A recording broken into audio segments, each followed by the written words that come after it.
The youth in Kenya are no longer sitting back and waiting to be nominated for appointment in the public service. The youth professionals of Kenya is now the forefront of lobbying for the appointment as cabinet and principal secretaries. The lobby group yesterday petitioned the president and the Public Service Commission to consider them for these positions, even as the president seeks to finalize the constitution of his cabinet. Well, in studio for this conversation is Raphael Obonyo, who is a youth leader. Many thanks for joining us in studio. I understand you have also served as an advisor to various UN missions. We'll be discussing that. And joining us from our city center studios is Alice Wangari from the Young Professionals Association. Many thanks for joining us from our city center studios, Alice.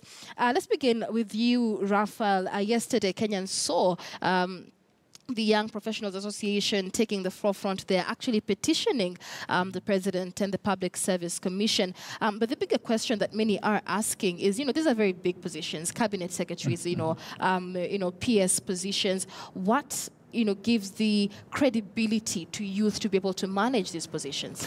Thank you so much. I think, first of all, we should look at the demographics in Kenya. Kenya is an extremely youthful population, just like it is in many countries in Africa.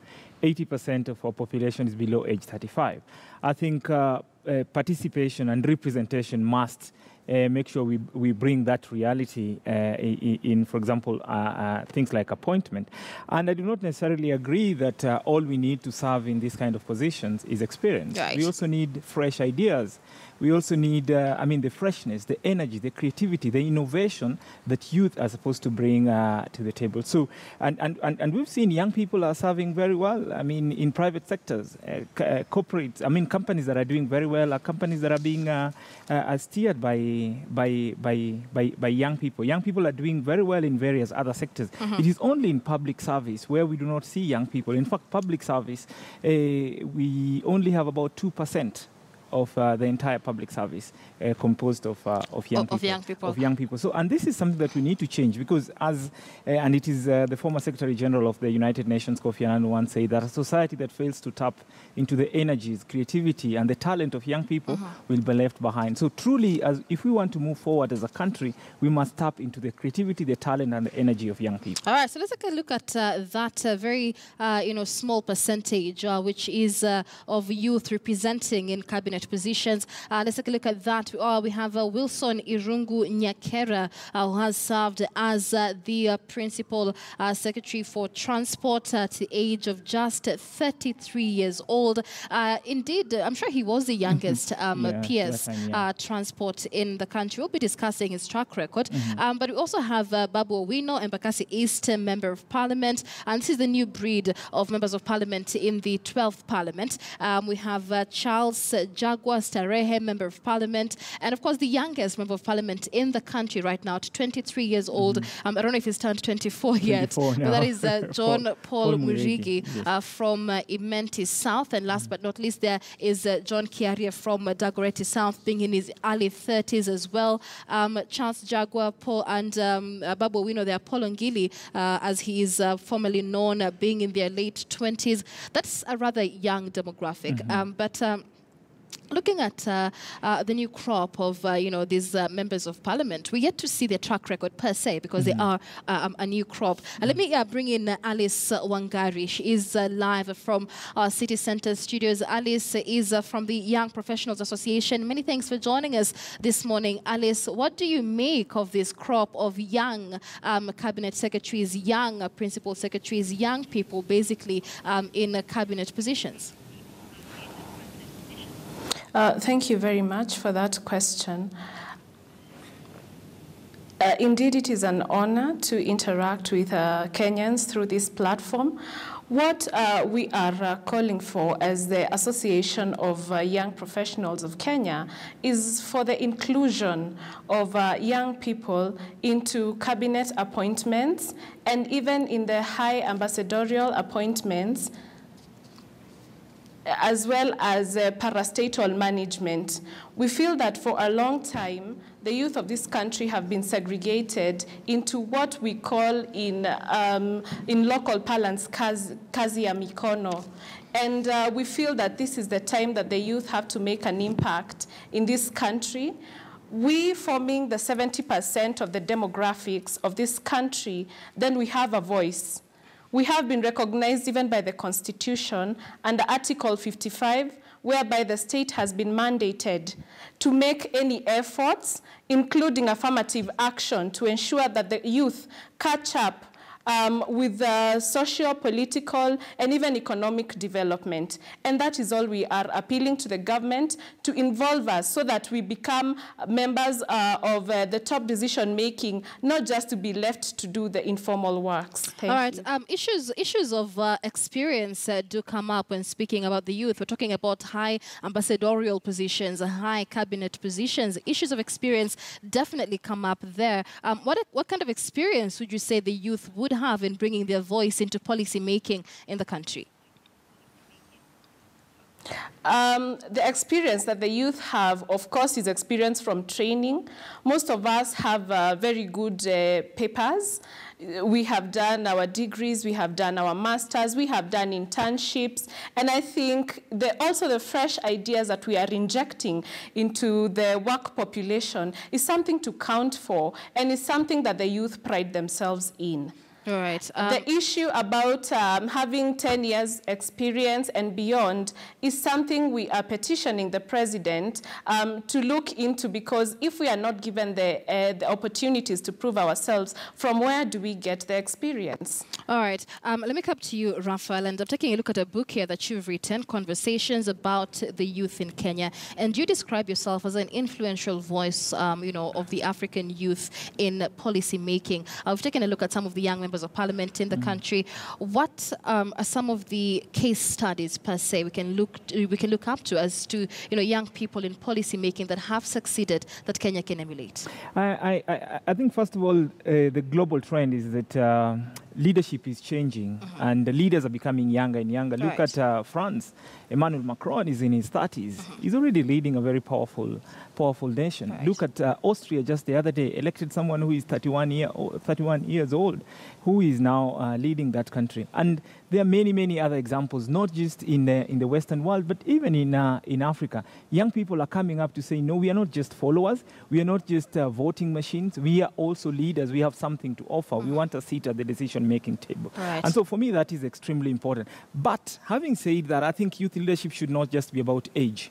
We should not just advocate to be appointed or to represent just because of our age. We should look at the issue of vision. We should look at the issue of values. We should look at the issue of vigor and the principle. What is it that we are bringing to the table? And having said that, if you look even at Kenya, look at the PS Nyakera. I mean, appointed at 30, he's done some amazing work. We haven't had his name being mentioned in any of these scandals. That inspires hope amongst young people who want to serve.